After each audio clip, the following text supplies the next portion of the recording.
Shalom semuanya. Baik, kalau Bapak Ibu itu senang sekali dengan sebuah judul khotbah, saya ingin menyampaikan dengan tema hidup yang dikenang oleh semua orang. Inilah bagian yang kedua. Di bagian yang kedua ini saya akan menjelaskan di mana setiap proses di dalam kehidupan kita ini akan diukir di sebuah loh kehidupan kita, loh batu kehidupan kita, loh hati kehidupan kita.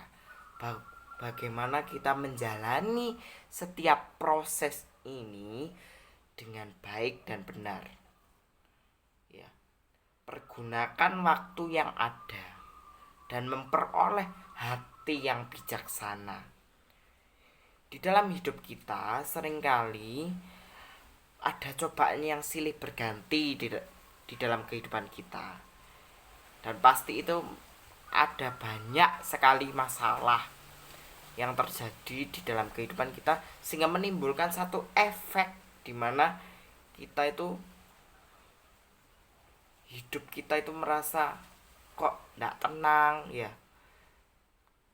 Apapun yang terjadi dalam kehidupan kita itu gak bisa tenang gitu loh. Tapi percayalah saudara, di dalam setiap aspek kehidupan kita, di setiap proses yang Tuhan izinkan di dalam kehidupan kita itu mendatangkan sebuah kebaikan. Dan Tuhan itu selalu bekerja di balik layar. Dan di dalam hadirat Tuhanlah kita menemukan kekuatan yang baru, sukacita, dan harapan yang ada di dalam Kristus, karena dialah Tuhan yang mempunyai apa ya, pengharapan yang besar di dalam kehidupan kita. Makanya percayalah saudara, di dalam setiap aspek kehidupan kita, kita dapat belajar bahwa hidup ini akan pasti mendatangkan sebuah generasi yang mendatang dan harus kita didik dengan benar, mempersiapkan generasi anak panah itu dari diri kita dulu. Kita harus belajar untuk taat dan setia kepada Tuhan dan menciptakan sebuah generasi yang takut akan Tuhan, hidup dalam kebenaran firman Tuhan, dan menjadi dampak bagi sesama. Yuk dibaca dulu. Roma 8:28 dikatakan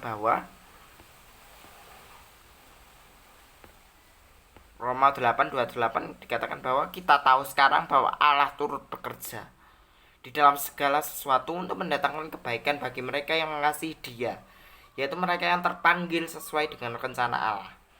Sebab semua orang yang dipilihnya dari semula, mereka juga ditentukan dari semula untuk menjadi serupa dengan gambar anaknya, supaya anaknya itu menjadi sulung di antara banyak saudara.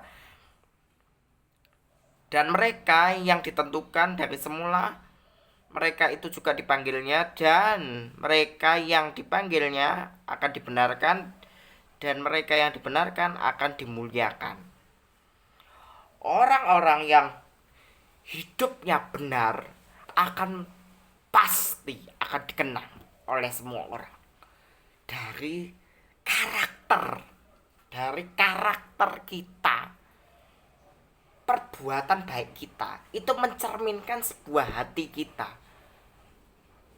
Hidup yang dikenang oleh semua orang adalah sebuah momentum di mana ketika kita ya dipanggil pulang oleh Tuhan.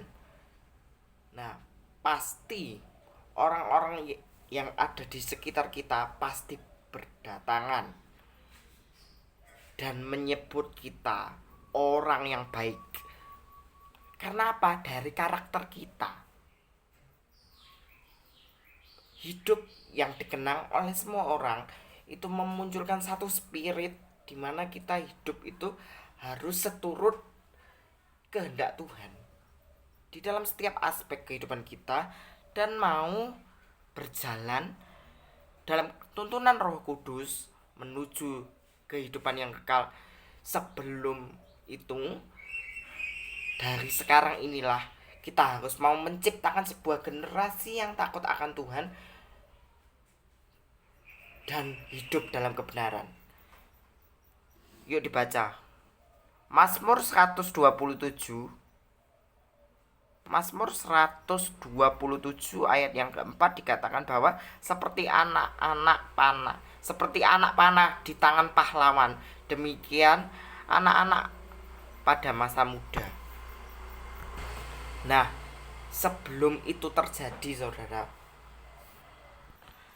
sebelum ajal menjemput kita, kita harus mau mempersiapkan generasi-generasi mendatang ini dengan sebaik-baiknya, supaya kita harus mendidik dia dalam kebenaran firman Tuhan, dan perbuatan baik akan mengikuti dia sampai kekekalan. Dan orang yang hidup benar akan dikenang semua orang ketika orang tersebut mau hidup taat dan setia, melakukan semua perintah Tuhan.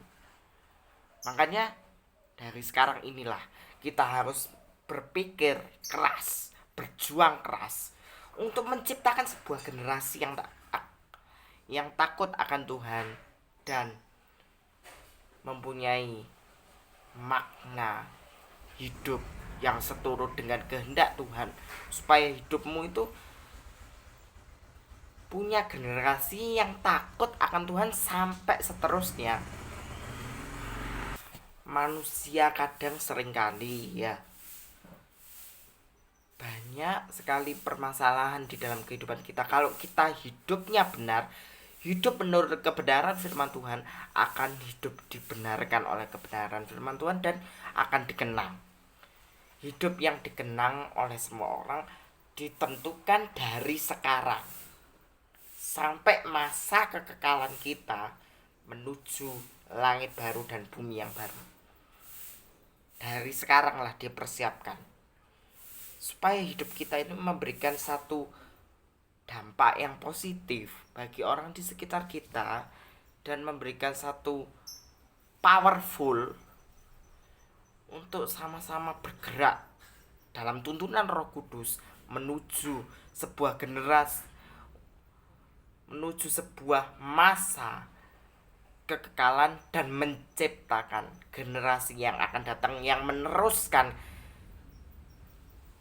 masa, yang meneruskan apa yang kita perbuat dari dulu, sekarang, bahkan sampai selama-lamanya. Contohnya apa sih hidup yang dikenang oleh semua orang? Ini iman. Kita harus mau memelihara iman kita, karena dari situlah iman itu muncul, berdampak di dalam setiap aspek kehidupan kita, dan mau taat dan setia melakukan kebenaran firman Tuhan.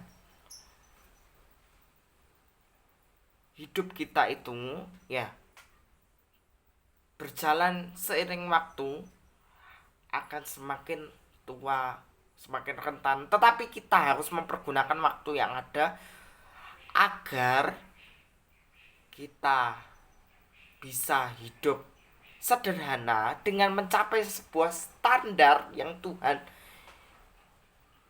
inginkan di dalam kehidupan kita. Dan hidup yang dikenang oleh semua orang dilihat dari tingkah lakunya. Apakah dia itu mencerminkan perbuatan baik atau yang buruk? Nah, nanti Bapak Ibu bisa memikirkan sendiri. Tetapi marilah kita harus menjaga hati kita dengan ketulusan hati dan kemurnian hati. Itulah yang menuntun kehidupan kita untuk belajar taat dan setia melakukan kebenaran firman Tuhan, agar hidupmu akan menjadi hidup yang dikenang oleh semua orang, supaya menjadi dampak yang besar dan menciptakan sebuah generasi yang mendatang dengan baik. Salomo mengatakan bahwa semuanya sia-sia, kata pengkhotbah. Tetapi pengkhotbah pasal 3 ayat 11 dikatakan semua indah pada waktunya. Ketika kita mau taat dan setia dan hidup berdampak, itulah hidup yang dikenang oleh semua orang. Demikian saudara, terima kasih banyak dan Tuhan Yesus memberkati kita sekalian. Amin.